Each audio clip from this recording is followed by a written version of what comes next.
Κωνσταντινούπολη είναι η Ρωμιοσύνη.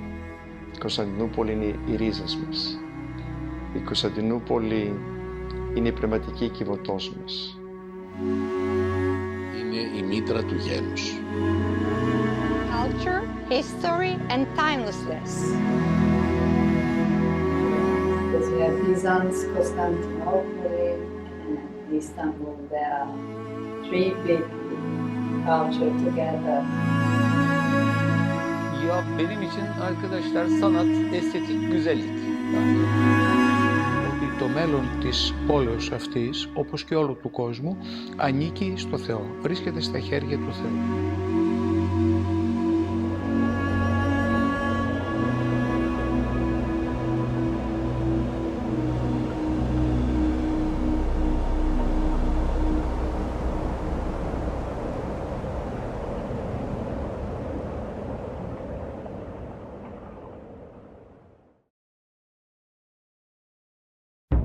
Οι Τούρκοι φτάνουν έξω από το Βυζάντιο, την πόλη των πόλεων. Το Βυζάντιο είναι αποικία των Μεγαραίων, που βρίσκονται απέναντι από το πιο μεγάλο λιμάνι μετά την Τρία. Ανάμεσα στη στερεά Ελλάδα και την Πελοπόννησο, και η αποικία τους γίνεται τον 7ο αιώνα μετά Χριστόν, απέναντι από τη χώρα των Τυφλών. Έτσι λέει ο χρησμός του Απόλλωνα. Αρχηγός των Απίκων είναι ο Βίζανδας, ο οποίος είναι γιος του Απόλλωνα, του θεού ήλιου, και της Τρικέρασας ή Κεσόεσας, αυτή που είναι μισοφέγγαρο. Είναι η Εκάτη, η θεά Σελήνη. Φτάνουν στον τόπο που υπέδειξε ο χρησμός και δεν βλέπουν τυφλούς και χτίζουν την πόλη τους Βυζάντιο. Ο Μεγάβαζος, αρχηγός στρατού του Ξέρξη, μετράει απέναντι από την ασιατική ακτή τη Χαλκιδόνα το στρατό του και τους βρίσκει 5 εκατομμύρια και ρωτάει τους Χαλκιδόνιους, ποια είναι αυτή η πόλη απέναντι? Είναι η δικιά μας αποικία των Μεγαραίων. Εμείς χτίσαμε εδώ 17 χρόνια νωρίτερα. Και μας λέει ο Ηρόδοτος, καλά τυφλοί ήσασταν και δεν είδατε ότι το μέρος απέναντι ήταν καλύτερο? Βγήκε ο χρησμός του Απόλλωνα 200 χρόνια μετά. Και τώρα, απέναντι από τη χώρα των Τυφλών, στο Βυζάντιο, είναι η πόλη των πόλεων. Τη χώρα αυτήν, τον τόπο αυτό, διάλεξε ο Μέγας Κωνσταντίνος για τη Νέα Ρώμη το 324 μετά Χριστόν και χτίζει την πόλη των πόλεων και νικά τους πάντες με την πιο οχυρή θέση μετά την Τρία. Σε αυτήν την πόλη, η Κωνσταντινούπολη, βρίσκονται οι Τούρκοι στη Νέα Ρώμη. Και τι μας λέει ο ποιητής και η λαϊκή ρίση? Η Ρωμανία Πάρθεν, την πήραν τη Ρωμανία, τη Νέα Ρώμη. Η Ρωμανία πέρασεν, έφυγε, κατακτήθηκε. Αλλά ανθεί και φέρει κι άλλο. Θα ανθίσει, θα ανθίζει και θα φέρει κι άλλα καλύτερα.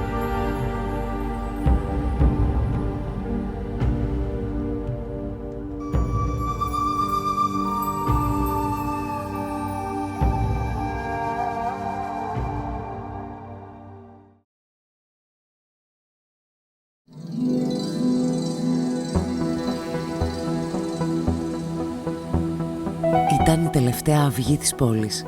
29 Μαΐου 1453.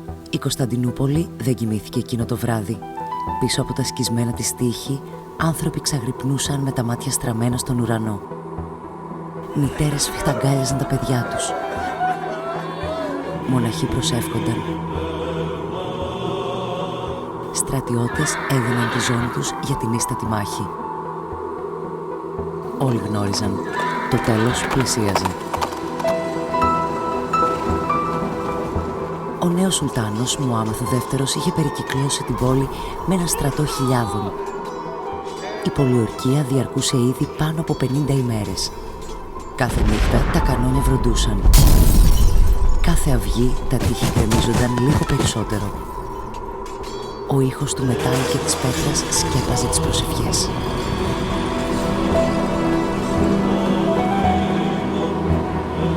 Η πόλη άρχισε να καταραίει, θα γράψει αργότερα ο Γενάδιος Σχολάριος.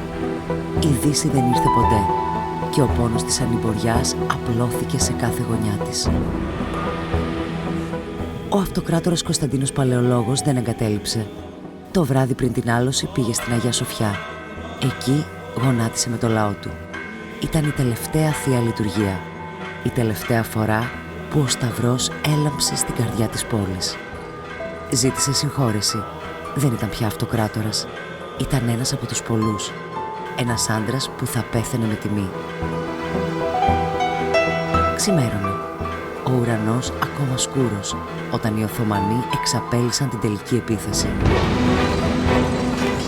Χιλιάδες πολεμιστές έπεσαν σαν κύμα στα τείχη και κάπου στην αφύλακτη Κερκόπορτα ένας μικρός διάδρομος προς την καταστροφή άνοιξε. Η λαϊκή ρίση λέει ότι δεν τους άνοιξαν την πόρτα, αλλά μπήκαν από την Κερκόπορτα. Και έκροπες ήτανε δυο κλεφθρόνια από την περιοχή της Λιβαδιάς που έκλεβαν τους περαστικούς που πήγαιναν στο μαντίο των Δεσπών. Αυτούς τους συνέλαβε να κλέβουν τα πράγματά του ο Ηρακλής. Είχαν πόρτες που έβρισκαν οι κλέφτες. Από εκεί μπήκαν οι Οθωμανοί. Η πόλη πλημμύρισε. Οι εκκλησιές βεβηλώθηκαν και οι εικόνες γκρεμίστηκαν. Η Αγία Σοφιά, γεμάτη ανθρώπους που ζητούσαν έλεος, μετατράπηκε σε παγίδα. Δεν υπήρχε πλέον ασφαλές καταφύγιο. Ο Φραντσέσκο Κυρικάτο θυμάται. Οι κραυγές δεν έσβηναν. Οι πολιορκημένοι πολεμούσαν ακόμα και όταν όλα είχαν χαθεί. Ο αυτοκράτορας, λένε, έπεσε με το σπαθί στο χέρι, πολεμώντας μέχρι την τελευταία του ανάσα. Ο βασιλιάς που ήρθε από τη Σπάρτη, ο Κωνσταντίνος Παλαιολόγος, κάνει ό,τι μπορεί. Σκοτώνει με το σπαθί του όσους εχθρούς τον πλησιάζουν. Αλλά δεν κάνουν τίποτε ούτε οι καμπάνες, που αυτοί που τις ηχούν προσπαθούν να πανικοβάλουν τους εχθρούς που έχουν μπει από την Κερκόπορτα μέσα στην πόλη. Σημαίνει ο Θεός. Θεός σημαίνει. Σημαίνει η γης, σχέτη. Σημαίνουν και τα επουράνια. Σημαίνει και η Αγία Σοφιά, το Μέγα Μοναστήρι. Με 400 σήμαντρα μετάλλινες καμπάνες και 62 καμπάνες είναι τάλαντα ξύλινα και 62 καμπάνες, κάθε καμπάνα και παπάς, κάθε παπάς και διάκονος.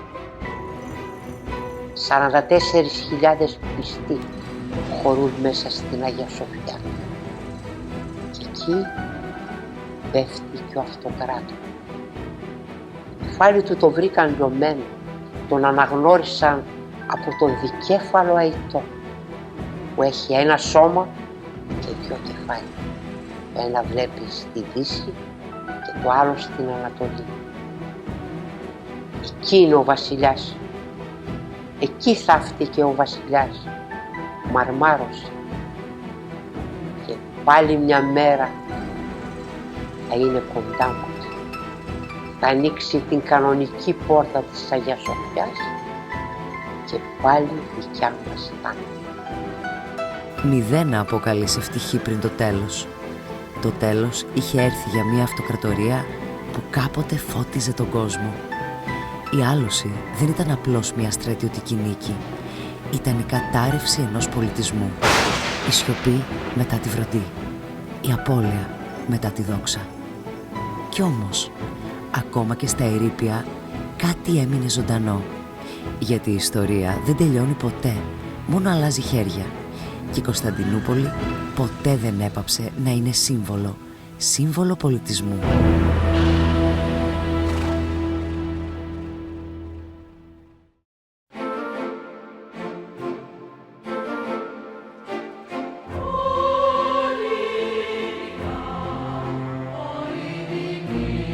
Σήμερα η Κωνσταντινούπολη απλώνεται ζωντανή και αικίνητη στις δύο όχθες του Βοσπόρου, μια πόλη που δεν ανήκει μόνο σε ένα λαό ή μια θρησκεία, αλλά αντυχεί την ανάσα Ανατολής και Δύσης σε κάθε της γωνιά. Το πρωί στους δρόμους του Γαλατά και της Σουλτάν Αχμέτ ακούς καλημέρες σε δεκάδες γλώσσες. Άνθρωποι διαφορετικών θρησκειών και πολιτισμών διασταυρώνονται σε παζάρια, καφενεία, σύγχρονα γραφεία και παλιά χαμάμ. Η Αγιά Σοφιά, άλλοτε ναός, μετά τζαμί, μετά μουσείο και πάλι τζαμί, στέκει σαν σύμβολο αυτής της εναλλαγής. Απέναντί της το μπλε τζαμί συνεχίζει να καλεί τους πιστούς και ανάμεσά τους τουρίστες στισμένοι από την αρμονία των αντιθέσεων. Τα καράβια στο Βόσπορο συνδέουν υπήρους αλλά και ζωές. Από τη μία όχθη στην άλλη, μια καθημερινότητα πλεγμένη με παραδόσεις και νεωτερικότητα, με χιτζάμπ και τζιν, με κάλαντα και ραμαζάνι. Η Κωνσταντινούπολη του σήμερα δεν είναι αψεγάδιαστη. Φέρει μέσα της τις ανησυχίες μιας σύγχρονης Μητρόπολης. Πολιτικές εντάσεις, οικονομικές αντιθέσεις, κοινωνικές προκλήσεις. Κι όμως αυτή η πόλη συνεχίζει να συνυπάρχει, να αντέχει, να εμπνέει. Γιατί η Κωνσταντινούπολη δεν είναι απλώς ένα σταυροδρόμι. Είναι ένας ζωντανός οργανισμός που χτίζει καθημερινά το μέλλον πάνω στα θεμέλια της ιστορίας, με τους ανθρώπους της, τις φωνές της, την ψυχή της.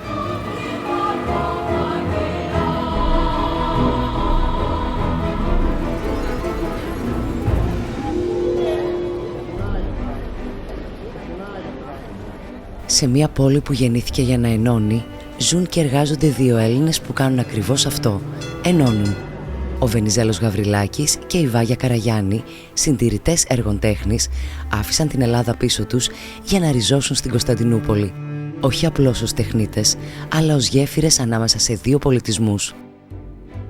Η Κωνσταντινούπολη με τρεις λέξεις για εμένα είναι οι ρίζες, η ιστορία, η τέχνης και ο πολιτισμός. Οι τρεις αυτές λέξεις είναι η γέφυρα που ενώνει τους λαούς. Η Κωνσταντινούπολη για εμένα σημαίνει μεγαλοπρέπεια, ιερότητα και αναβίωση. Πέρα το γεγονός ότι έχω μια μακρά καταγωγή από την Κωνσταντινούπολη, από την πλευρά της μητέρας του πατέρα μου, την γιαγιά μου, όπου οι γονείς της ήταν από την Κωνσταντινούπολη, η ιστορία, η τέχνης, ο πολιτισμός και η πολυπολιτισμικότητα της πόλης αυτής ήταν κάτι πάντα που με μάγευε και από μικρό παιδί είχα το όνειρο της μετοίκησής του εδώ.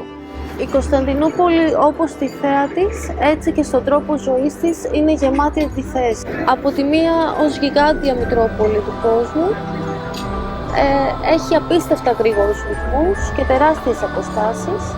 Από την άλλη, αυτό το συνοθήλευμα των πολλών κουλτούρων, λαών και πολιτισμών δημιουργεί τη δυνατότητα πολλών επιλογών και ευκαιριών σε κοινωνικό, επαγγελματικό και πολιτιστικό επίπεδο.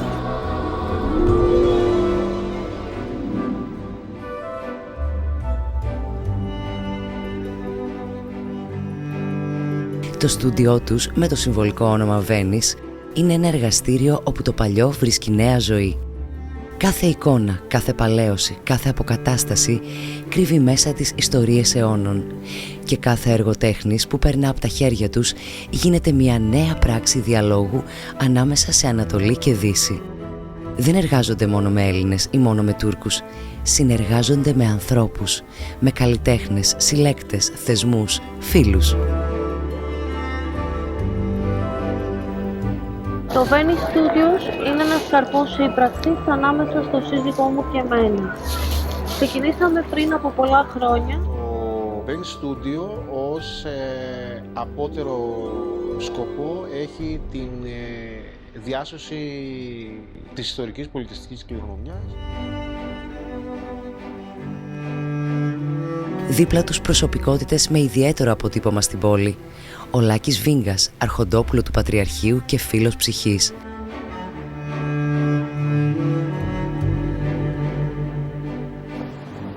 Ο Μητροπολίτης Πριγκιπονήσων Δημήτριος και ο Μητροπολίτης Κιδωνιών Αθηναγόρας, δύο πρόσωπα φωτεινά, σύμβολα πνευματικότητας και σύνεσης. Η καθηγήτρια Εύα Αλεξάνδρου Σαρλάκ, γεφυροποιός του Ακαδημαϊκού Λόγου. Ο Τιμουρλέκ Ντογκάν, Τούρκος συλλέκτης έργων τέχνης που με μία λέξη τους λέει «Ό,τι μου λένε το κάνω». Και η Μπανού Χόντο, νομικός και απόγονος του τελευταίου Οθωμανού Σουλτάνου, φέρει στο βλέμμα της τη μνήμη μιας άλλης εποχής.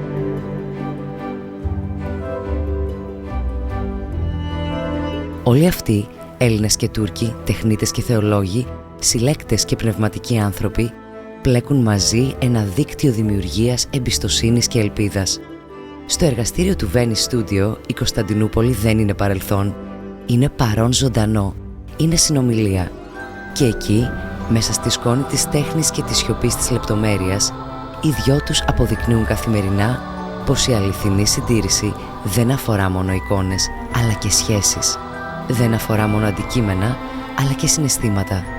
Γιατί όποιος κρατά στα χέρια του την τέχνη, κρατά ταυτόχρονα και το νήμα της ιστορίας. Και αυτοί οι δύο το κρατούν με ευγένεια, ακρίβεια και βαθύ σεβασμό, για να συνεχίσει η πόλη να μιλά και να ενώνει.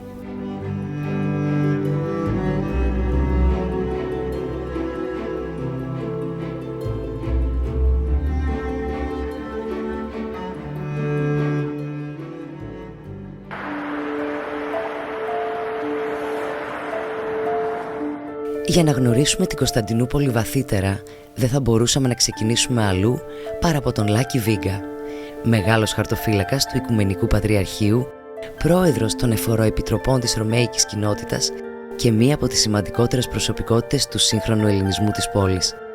Ένας άνθρωπος που δεν μιλά απλώς για τη ρωμιοσύνη, αλλά τη ζει, καθημερινά, ουσιαστικά, παθιασμένα. Η συνάντηση έγινε στον Ηχώρη του Βοσπόρου, σε έναν τόπο που μυρίζει μνήμη και θάλασσα, εκεί όπου ο Κωνσταντίνος Καβάφης πέρασε χρόνια της ζωής του, εκεί στην εκκλησία της Παναγίας της Κουμαριώτισσας, με το άγαλμα του ποιητή στην αυλή, ο Λάκης Βίγκας μας υποδέχτηκε όχι ως αφηγητής, αλλά ως φύλακας πολιτισμού. Σήμερα εμείς οι λίγοι εναπομείναντες που είμαστε απόγονοι αυτής της μεγάλης ιστορίας, δεν είμαστε υπεύθυνοι για τη συρρίκνωση, δεν είμαστε υπεύθυνοι για αυτό που είμαστε τώρα αριθμητικά και τις δυσκολίες που αναδεικνύονται λόγω της συρρίκνωσης, αλλά προσπαθούμε με αίσθημα ευθύνης να προχωρήσουμε και όχι μόνο να παθούμε στο παρελθόν και στην ιστορία, αλλά να δημιουργήσουμε κι εμείς αξίες οι οποίες θα είναι υπολογίσιμες για την ιστορία του σήμερα και του αύριο. Με λόγια απλά και βαθιά, μας μίλησε για την ανάγκη της αναβίωσης της ρωμιοσύνης, για το χριστιανισμό που επιμένει και για τα μνημεία που μαρτυρούν μια ιστορία που δεν τελείωσε. Η ιστορία μας είναι τόσο μεγάλη και οι θεσμοί αλλά και η κληρονομιά που μας έχουν κληροδοτήσει οι προγονείς μας είναι τόσο μεγάλη που δεν είναι εύκολο κανείς στην καθημερινότητά του να αντέξει για όλα αυτά. Και όμως οι άνθρωποι μας εδώ και όλοι μαζί, η Εκκλησία αλλά και η κοινότητα μαζί προσπαθεί, αγωνίζεται και βρίσκεται σε μια φάση εδώ και περισσότερο από μια δεκαετία εξωστρέφειας, ζητώντας τη συμπαράσταση, τη συνεργασία πολλών ανθρώπων και κοινοτήτων και θεσμών και να δημιουργήσουμε μια νέα ιστορία, μια νέα σελίδα για το μέλλον. Δεν μπορούμε να σταθούμε μόνο με αυτό που συνέβη στο παρελθόν και να είμαστε συνέχεια υπόλογοι πολιτικών αντιπαραθέσεων, πολιτικών σκοπιμοτήτων. Γι' αυτό και πρέπει να δουλέψουμε όλοι μαζί.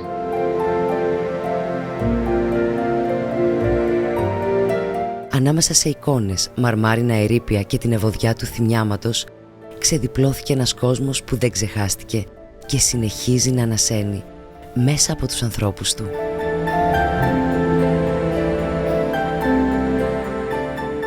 μπορέσεις να σταθείς στα πόδια σου εδώ, πρέπει να αγαπήσεις, να περπατήσεις, να αφουγκραστείς, να κουραστείς και να καταλάβεις, να νιώσεις αυτό που σου μιλάει αυτή η πόλη, η οποία έχει να διδάξει πολλά, έχει να πει πολλά μέσα από τα καλλιτηρίμια της και από τα σοκάκια της.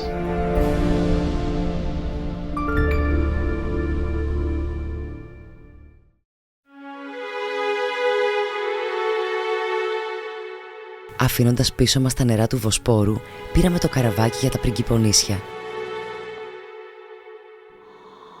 Εκεί όπου ο χρόνος κυλά πιο αργά, όπου οι ήχοι σβήνουν μέσα στο θρώισμα των πεύκων και οι σκιές των παλιών αρχοντικών μιλούν ακόμα για την παλιά πόλη. Στην Πρίγκιπο συναντήσαμε έναν από τους πιο φωτισμένους ανθρώπους της Ρωμιοσύνης, τον σεβασμιότατο Μητροπολίτη Γέροντα Πριγκιπονήσων Δημήτριο. Ο Δημήτριος Κομματάς, όπως είναι το λαϊκό του όνομα, γεννήθηκε στα Τατάβλα, μια γειτονιά που υπήρξε πυρήνας ζωής για τους Έλληνες της Κωνσταντινούπολης. Όπου και αν βρέθηκε το στοιχείο μας, με την βοήθεια αυτών των μεγάλων δυνάμεων ψυχής που είναι η πίστης και η γλώσσα μας, μπόρεσε και στάθηκε στα πόδια του και συνέχισε την ζωή του, θα τολμήσω να πω, την πολιτιστική αλλά και εκκλησιαστική του ζωή. Με μία επιδεξιότητα ως προς την συμμόρφωση με το περιβάλλον εκείνο που διαμορφώνουν οι εκάστοτες συνθήκες.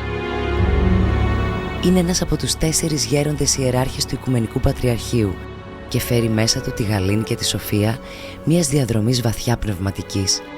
Δεν μιλά με στόμφο, αλλά με ουσία. Δεν διεκδικεί, αλλά υπηρετεί. Είμαστε μεν ολίγοι, το λέγω πάντοτε, πλην όμως τα προβλήματα που μας κληροδότησαν οι πατέρες μας, οι θεσμοί που μας κληροδότησαν οι πατέρες μας για να διακονήσουμε, παραμένουν οι ίδιοι. Τα μοναστήρια, οι εκκλησίες και ό,τι απορρέει από αυτά σαν διακονία είναι τα ίδια. Γι' αυτό εμείς συνεχίζουμε, έστω και ολίγοι, να εμμένουμε στις δυνατότητες που μας δίνει η πίστη μας προς τον Θεό και οι συνθήκες που, όπως είπα και προηγουμένως, οι τωρινές παρά το ελάχιστον αριθμητικά είναι καλύτερες ως προς την απειλή με το εγκύτερο και απότερο παρελθόν. Εποφελούμενοι λοιπόν από αυτήν την δυνατότητα, συνεχίζουμε να προσφέρουμε.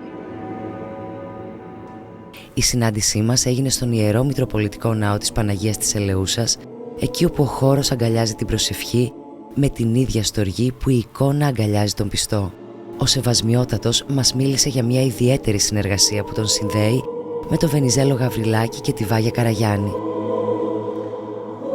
Τη συντήρηση μιας σπάνιας αμφιπρόσωπης βυζαντινής εικόνας που φέρει τη μορφή της Παναγίας Ελεούσας και της Ισάδη Καθόδου.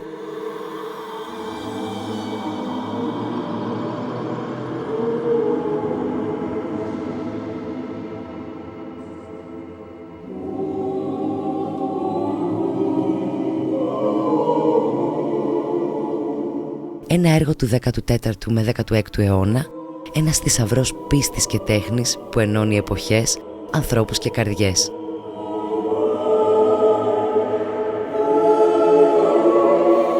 Εκεί, στην ησυχία της Πριγκίπου, ο λόγος του Μητροπολίτη Δημητρίου μας υπενθύμησε πως η πνευματικότητα δεν είναι κάτι μακρινό.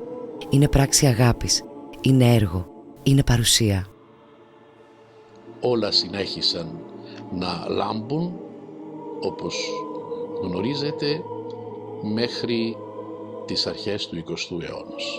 Βέβαια η ζωή είναι μία εναλλαγή παραστάσεων και η προσωπική μας ζωή έτσι είναι. Έχουμε παραστάσεις από την νιώτη μας, από την παιδικότητά μας, από την ζωντάνια μας και μετά από την ωριμότητα και από το γύρας.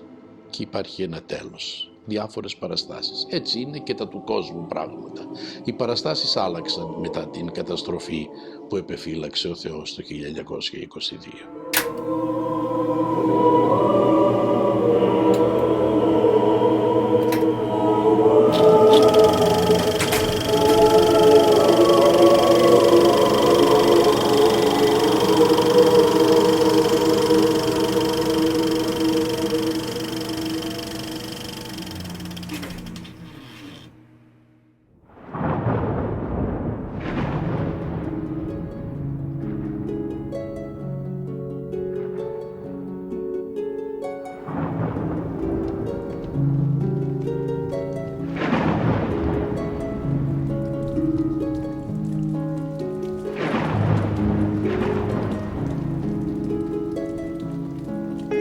Στον Ιερό Ναό του Αγίου Δημητρίου στην Ξηροκρίνη, εκεί όπου η πέτρα και η πίστη στέκουν ανθεκτικές στο χρόνο, συναντήσαμε το σεβασμιότατο Μητροπολίτη Κιδωνιών και αρχιερατικό προϊστάμενο του Βοσπόρου Αθηναγόρα, ή όπως τον γνώριζαν από παλιά, Αθηναγόρα Χρυσάνη.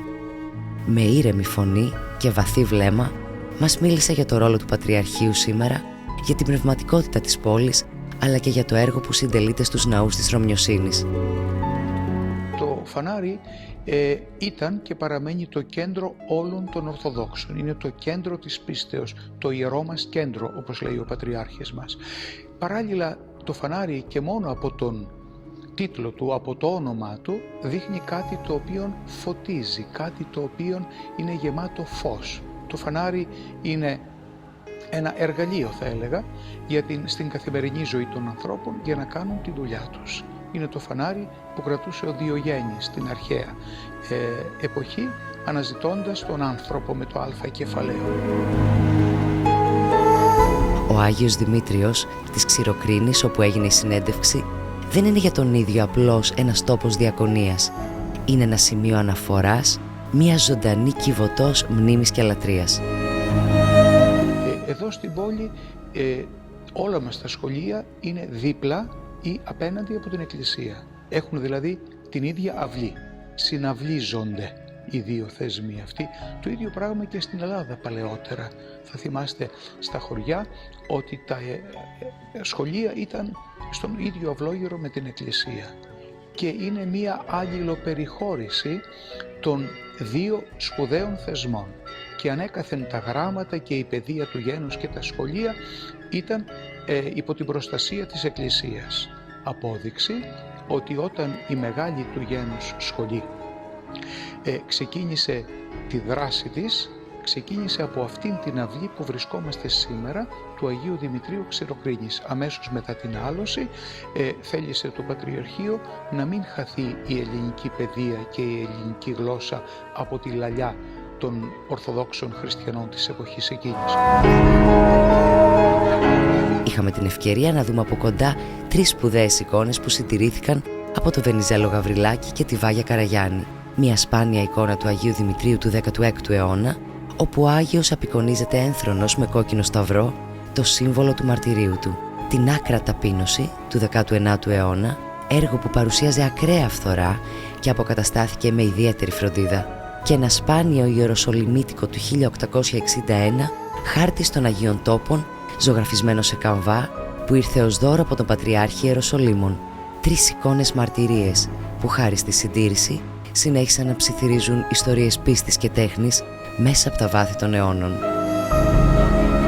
Όλοι οι άνθρωποι έχουν τον φωτισμό του Θεού όταν υπάρχουν οι κατάλληλες προϋποθέσεις, διότι ο Θεός σέβεται την ελευθερία του ανθρώπου και δεν έρχεται κάποιον να τον φωτίσει ή να τον φέρει σε θεογνωσία εάν ο ίδιος δεν το θέλει, εάν δεν το ζητήσει. Ο Θεός περιμένει έξω από την πόρτα μας, χτυπώντας το κουδούνι.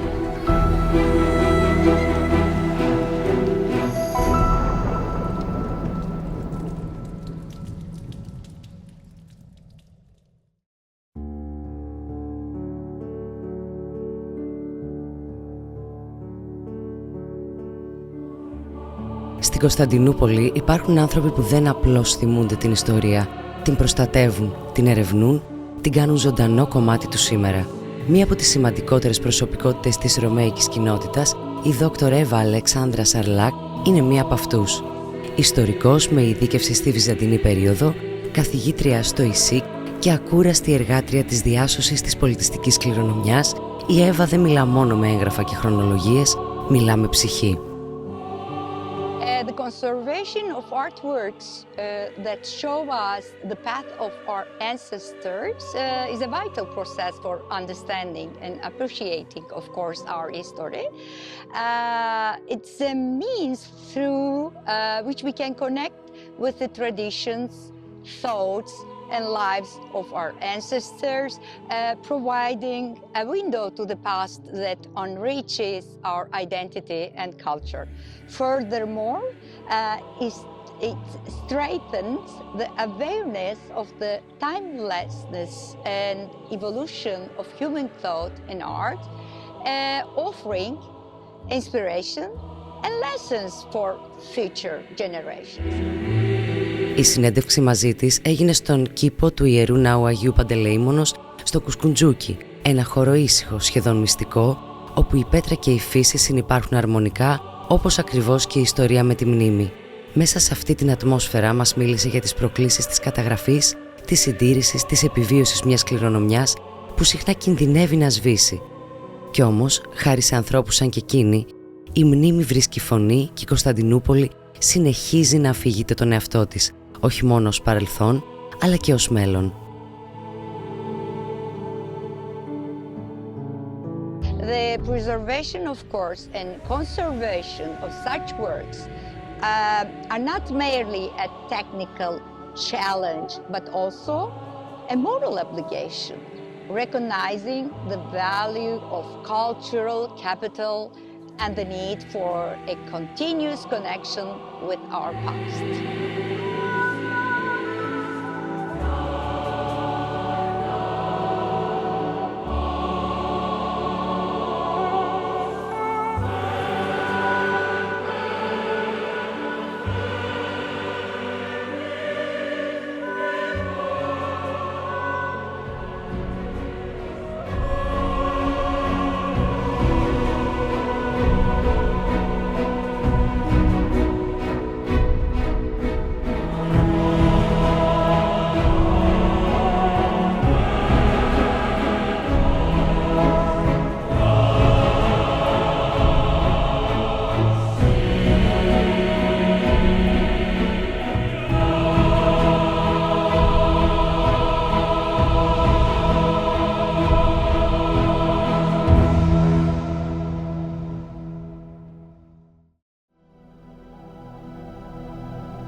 Στο Πέραν, την ελληνική ονομασία της σύγχρονης Ταξίμ, ανάμεσα σε παλιά ευρωπαϊκά κτίρια, ξεπροβάλλει ένας ιδιαίτερος χώρος πολιτισμού, η Timur-Lenk Art Gallery.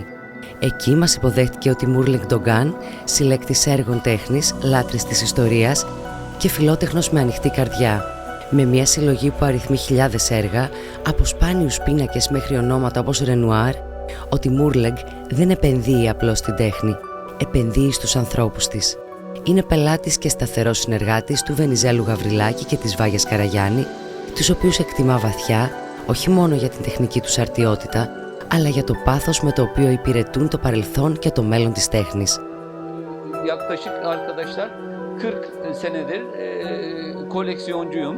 Bu güzel eserleri hele sanatseverler de gelince güllerimiz açılıyor. Onlarla paylaşmak beni çok mutlu ediyor ve boş duvara baktırmıyorum. Ben görevimi böyle yapıyorum diye düşünüyorum arkadaşlar. Η συνάντηση μαζί του συνέπεσε με μια ιδιαίτερη στιγμή, την παράδοση ενός ακόμα πίνακα που μόλις είχε συντηρηθεί από το Venice Studio. Μια πράξη που δεν ήταν απλώς επαγγελματική, αλλά σχεδόν τελετουργική. Güzel bir sanat eseri alınca o beni çok mutlu ediyor ve hele bunu dostlarımla, arkadaşlarımla paylaşınca çok mutlu oluyorum arkadaşlar. Bir de duvarıma asınca onun hazını anlatmakla ifade edemem arkadaşlar. Στην γκαλερί του Πέραν, ανάμεσα σε κορνίζες, χρώματα και φως, ο Timur-Lenk μας μίλησε για τη σημασία της συλλογής, για τη φιλία του με τους Έλληνες και για τη δύναμη της τέχνης να ξεπερνά τα σύνορα και να ενώνει τους ανθρώπους. Venizelos'la da böyle çok sevdiğimiz bir kardeşimiz ve çok içten, çok samimi bize sanat eserlerini rahatlıkla güvenip veriyorum.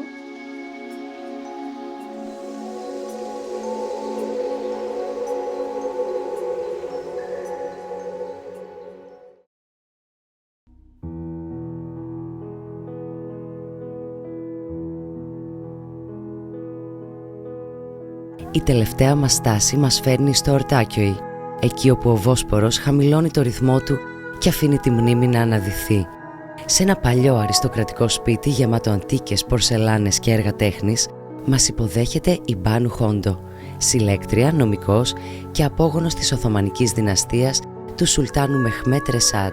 Η ίδια ζει μόνιμα στη Φλωρεντία, αλλά διατηρεί το σπίτι της στην πόλη σαν κιβωτό, σαν ένα τόπο γεμάτο ιστορία, αισθητική και μνήμες της αυτοκρατορίας. Εκεί, ανάμεσα σε μνήμες οθωμανικές και ματιές προς τη Δύση, η Μπανού μας μίλησε για την τέχνη, τη συντήρηση και τη λεπτή γέφυρα που ενώνει δύο κόσμους. Florence is a very small city, but it is a very big art. From Medici family, they make everything. They make really a good job. And Istanbul is more divided in the time because there's three culture together. It's different, but it's very interesting. Το βλέμμα της κουβαλά τη σοφία και τη λεπτότητα μιας άλλης εποχής. Δεν είναι απλώς φίλη του Βενιζέλου Γαβριλάκη και της Βάγιας Καραγιάννη. Είναι πελάτησά τους. Και αυτή την περίοδο οι δύο συντηρητές εργάζονται πάνω σε δύο πολύτιμες εικόνες της συλλογής της. I like it because it was really the same in Italy when they speak about the restoration. It's not only just to put some paints when it's lost. And he's making a very good work because he's searching historical details as well. It's not only the painting, so it's very important what they are doing, researching the history of the art and the things that they are restoration.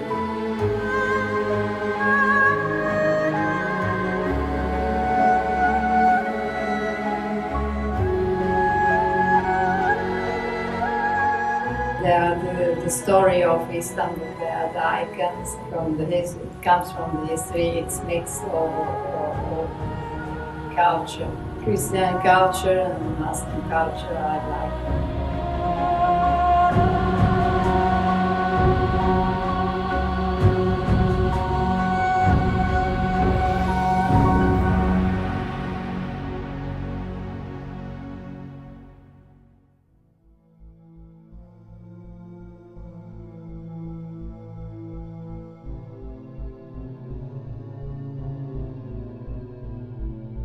Στην καρδιά του φαναριού, πίσω από πέτρινα σοκάκια και χαμηλούς ήχους από το πέρασμα του χρόνου, στέκει ακόμη το Οικουμενικό Πατριαρχείο Κωνσταντινουπόλεως. Ένας θεσμός που γεννήθηκε μέσα στους πρώτους αιώνες του χριστιανισμού και έκτοτε επιμένει να αναπνέει, να φωτίζει, να κρατά άσβεστη μια φλόγα σε μια γωνιά του κόσμου που συχνά την αγνοεί. Η ιστορία του Πατριαρχείου ξεκινάει τον 4ο αιώνα, όταν ο Κωνσταντίνος ο Μέγας μεταφέρει την πρωτεύουσα της αυτοκρατορίας στην Κωνσταντινούπολη. Η πόλη γίνεται το νέο κέντρο του ανατολικού χριστιανισμού και ο επίσκοπός της με τα χρόνια αναγνωρίζεται ως πατριάρχης με πνευματική επιρροή στον τότε γνωστό κόσμο. Το 1453 ο κόσμος αλλάζει. Η Αγιά Σοφιά μετατρέπεται σε τζαμί και το Πατριαρχείο αναγκάζεται να μετακινηθεί, να προσαρμοστεί, να επιβιώσει.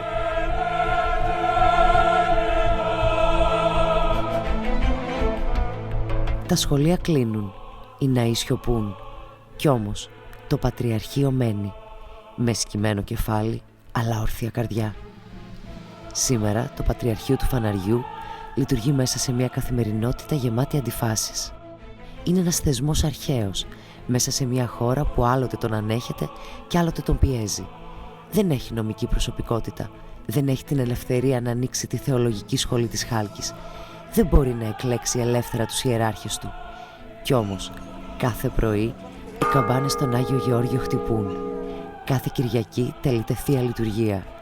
Κάθε ημέρα στο γραφείο του Πατριάρχη γράφεται μια νέα σελίδα αντίστασης με το πιο απλό και ταπεινό όπλο, την πίστη.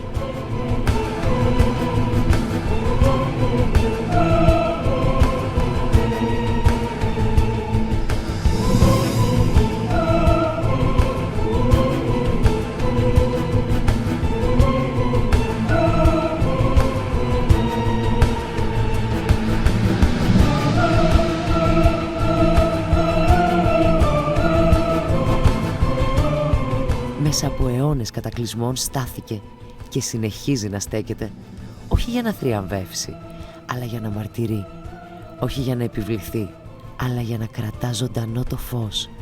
Αυτό το φως δεν είναι απλώς θρησκευτικό, είναι πολιτισμικό, ανθρώπινο, υπαρξιακό. Είναι η μνήμη του Βυζαντίου που δεν σβήστηκε. Είναι η ψήθυρη των ανθρώπων που πέρασαν από την πόλη, άφησαν ίχνη, προσευχές, δάκρυα και χαμόγελα. Και όσο αυτό το φως παραμένει αναμένο στο φανάρι, δεν υπάρχει νύχτα που να μην οδηγεί ξανά σε αυγή.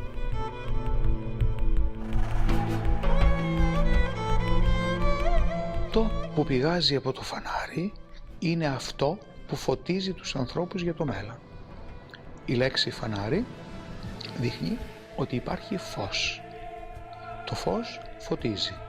Το φανάρι λοιπόν είναι μία μεγάλη κανδύλα, ένα μεγάλο καντήλι, το οποίο έχει ένα φως, το οποίο ο Θεός δεν αφήνει να σβήσει ποτέ, είναι η ακίμητη κανδύλα του γένους.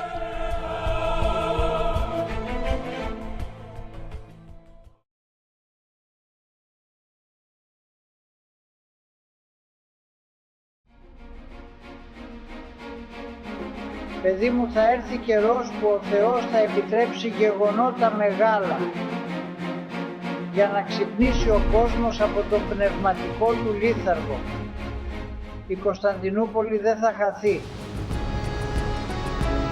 Δεν είναι υπόθεση εθνικιστική, είναι πνευματική. Είναι το κάλεσμα της ιστορίας και το θέλημα του Θεού. Θα μας τη δώσουν. Θα ξαναλειτουργήσει η Αγία Σοφία και τότε θα δεις ανθρώπους να κλαίνε, όχι από λύπη, αλλά από χαρά και συγκίνηση. Αλλά πρόσεξε, παιδί μου, μην κοιτάς μόνο την πόλη με τα μάτια της σάρκας. Να τη δεις με τα μάτια της ψυχής.